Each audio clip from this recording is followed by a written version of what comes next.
السلام عليكم الاخوان. مؤخرا سمعت بزاف الناس كيهضروا على واحد المركز للحجامه، مركز نزال للحجامه في مدينه تطوان.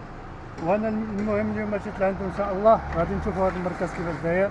بزاف ديال الناس كيقولوا لي خصك دير الحجامه، المهم انا غادي نجي نشوف هذا المركز ونشوفوا. نرجعوا عليكم. اوكي، ها انتم كما كتشوفوا هذه هي الدخله ديال الباب. احنا غادي ندخلوا نشوفوا الديزاين الداخلي كيفاش عامل.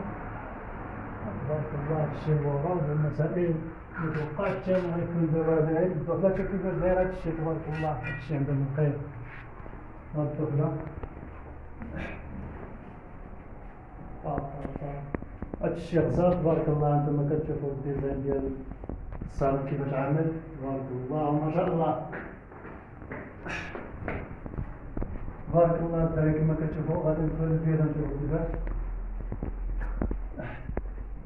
هذا ديال الرجال حتى هو غزال. تبارك الله، اللي بغا يدير الحجامه.